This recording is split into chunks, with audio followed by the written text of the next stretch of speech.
We'll start to head towards the earth.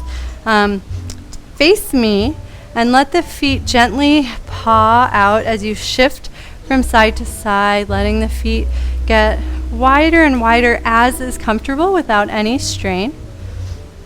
And then once you've found your straddle, let the toes turn out and start to bend the knees, letting the pelvis maintain that neutral position that we've been working on. You can gently shift from side to side. Let the arms come wide and gently wave.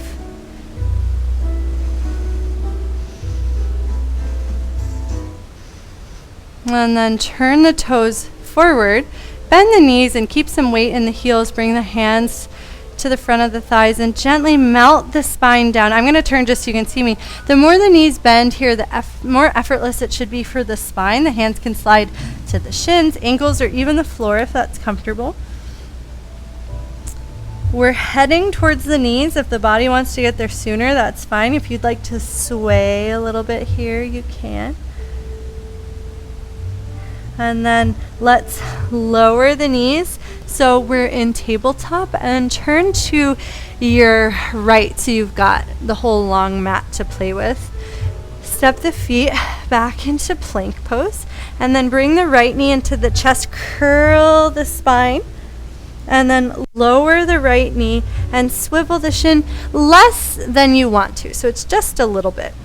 Push down into both legs and slowly press the hips back without sinking. And then let the hips lift and play with that a couple of times. And the next time the hips come down, release the back knee, flatten the back foot, and walk the hands in. Squeeze the legs towards one another slightly so you feel really buoyant in the pelvis. You can stay right here, or you can play with coming all the way up, floating the arms just like we did in Goddess, and gently reaching from side to side. Planting one hand to one side, adding a little side bend. And then release the hands forward. Lower to the forearms. Resist the urge to just sink the hips, but instead breathe here and relax while still keeping the hips supported.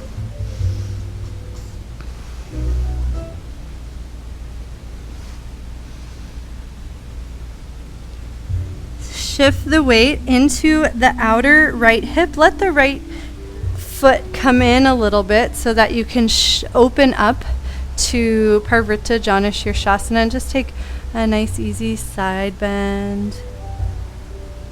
And then as you come out of it, stack the legs, returning to tabletop, but then pivot to the other side because it'll just help the second side go smoother. So from plank, curl the left knee in.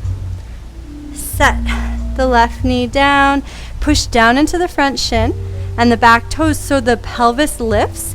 And then with that strength, you can play with lowering the hips and floating them a couple of times. And it should feel like both thighs are working together. They're not pulling apart from one another. The next time the hips lower, lower the knee, flatten the foot, walk the hands in. Take a couple of breaths here. Check in with the low back. You want to find that sense of the sacrum lengthening downward, just like we practiced on our belly at the beginning of class. You can wiggle from side to side and then do whatever variation you played with on the first side.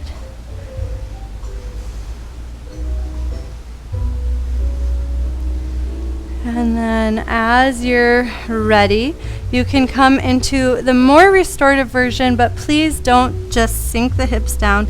Keep a sense of support and lightness. Sometimes gently wagging the tail just keeps things moving so you don't sink into your joints. And then let the hips sway to the left, lower the left hip down, follow that momentum so the right leg turns open, and just a nice easy side bend. And then push down into the right leg to float back up. Pause your music because it's a little bit exciting and we want to chill out a little bit more. We'll be making our way towards Shavasana, and we'll have extra time in Shavasana to let the nervous system calibrate and let ourselves feel very nourished and rejuvenated by our practice. If there's anything that your body is craving before that, please be my guest. Take a moment to explore. And then when you're ready, I'll just give a couple of tips for things I like to do in my Shavasana prep. First, have a warm layer on because your body temperature will drop as you relax. Feel free to dim the lights. Feel free to grab an eye pillow. Socks can be nice. And then the classic knee behind the legs is really supportive and relaxing for the low back. I also like an additional blanket. This one's a little awkward because you have to open it so wide, but an additional blanket that goes over the belly because that's grounding, but then it also supports the arms. So there's this nice soft flowing energy from the shoulder down to the elbow to the hand. So if you have enough blankets, I invite you to try that, but you might have your favorite Shavasana, and that's great. And we have extra time. So notice if you're like rushing to Shavasana, right? Like you're hurrying up to relax, and see if you can let go of that tendency and let the process of getting to Shavasana be part of the enjoyment, part of the exploration. Take your time. Maybe as you arrive on your back, you realize, yeah, I see some counter poses happening. Let that bubble up.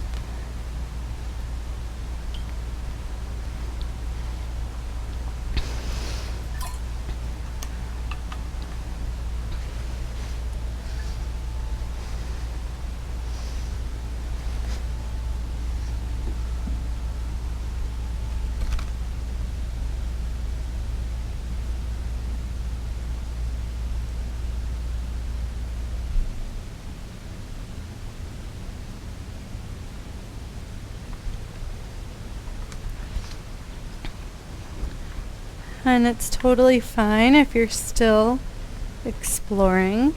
You have plenty of time. And when you do finally make it to a comfortable relaxation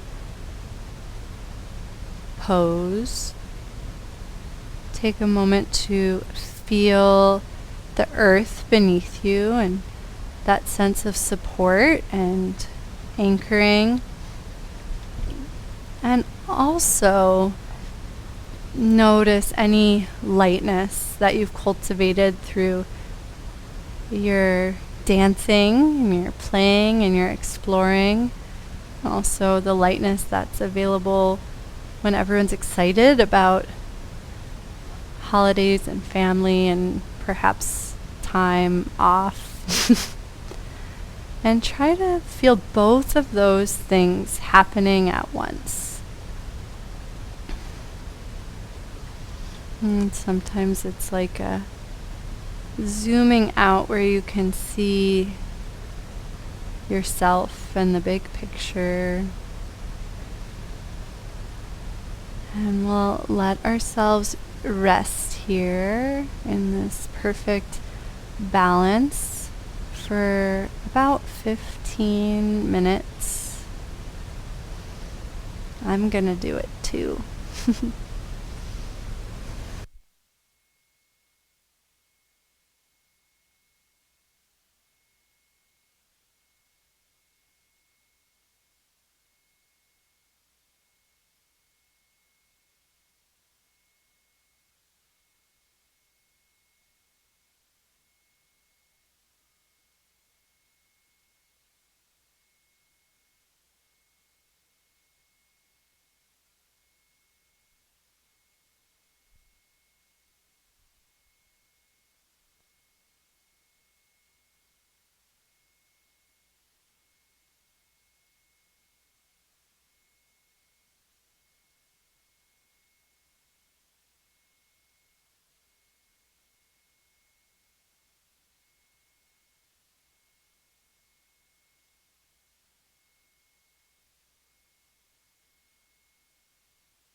And just like we were practicing heading into Shavasana, notice any tendency you might have to rush coming out of Shavasana, or perhaps the mind is already starting to plan what's next. And see if you can let that go and let yourself be completely present in your body. And make gentle movements with the fingers and the toes. Tune in to the breath. Often it's easiest to feel the nuance of the breath when you're just awakening from Shavasana. You can gently smile and notice how that affects your internal state.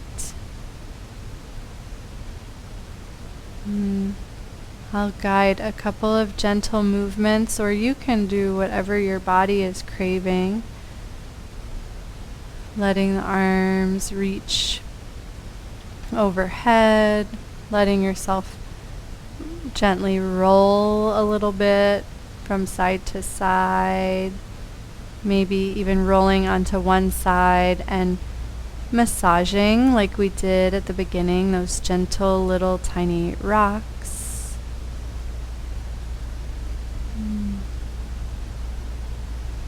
And then if you're doing that, you can do it on the other side. And let yourself explore your body, your breath with a deeper appreciation and clarity.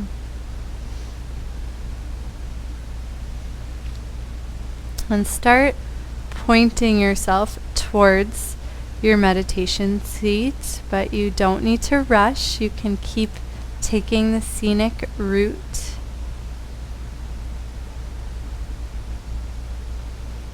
And then give yourself the props and the time that it takes to find a comfortable way to sit.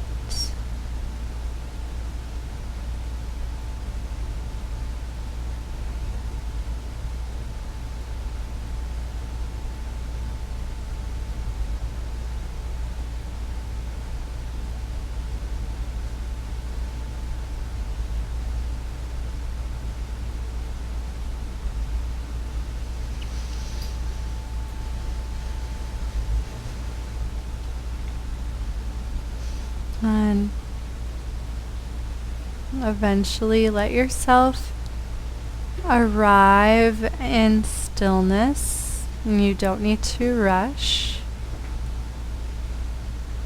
And feel the support beneath you, those contact points in the legs and the hips.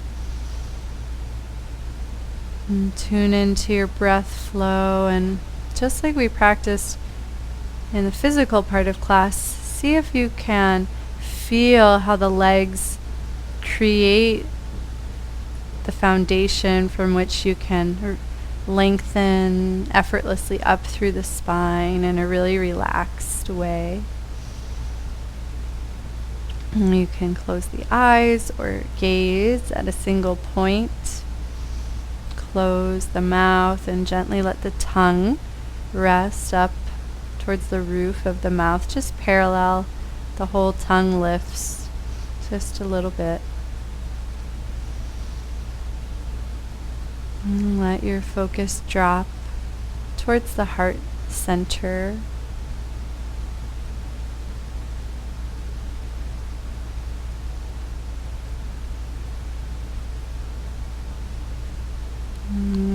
I have really been enjoying working with my heart in kind of a backwards way.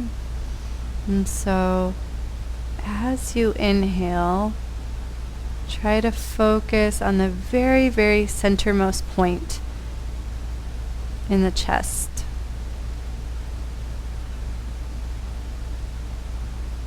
And as you Exhale, imagine the heart glowing brighter and brighter.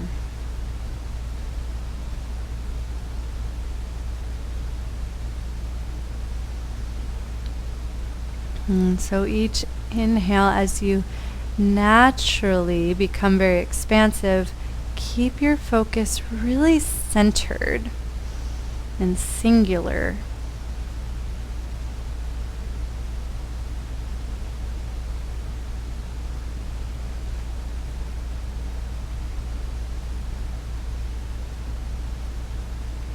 Then on the exhale, when it becomes very easy to sink into that point, you feel that brightening and that expanding, and you can visualize it or literally feel it.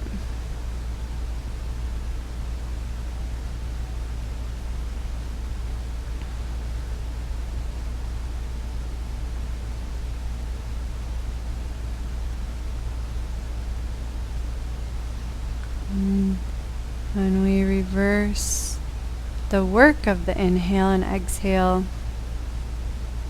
we can really bring a sense of surrender to each breath. And so let yourself relax and find that balance between single pointed focus and reaching and expanding.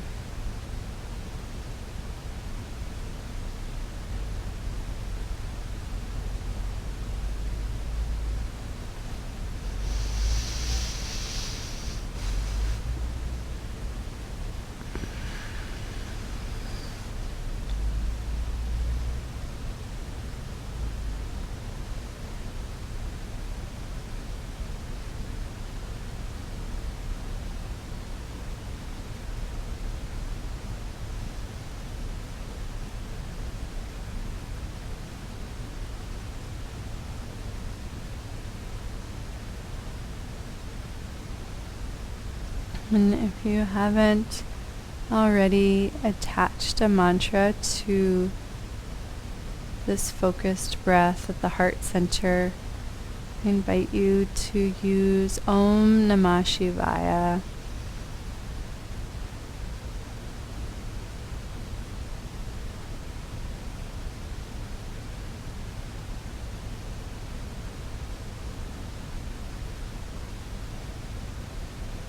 And as you repeat the mantra, there is a work that you're doing. And see if you can be really receptive. Let yourself feel and experience the mantra as you gently generate it.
Mm.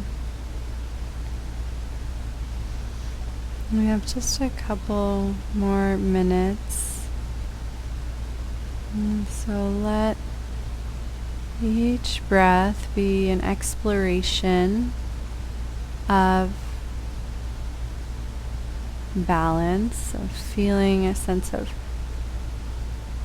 groundedness and safety, but also expansion and even bliss. And letting yourself be really relaxed.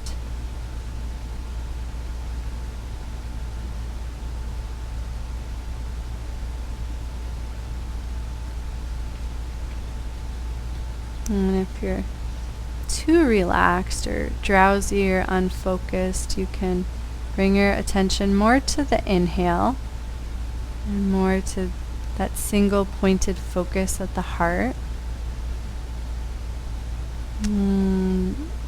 On the contrary, if your mind feels really active and you feel really energized and you want to bring more calming energy, you can focus more on the exhale and the experience of letting the heart brighten and letting yourself become more and more expansive. And if you're not sure, just keep focusing equally on both.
Thank you so much for being here and practicing. I know it's such a busy time, so it's worth extra for your inner self when you arrive in these moments.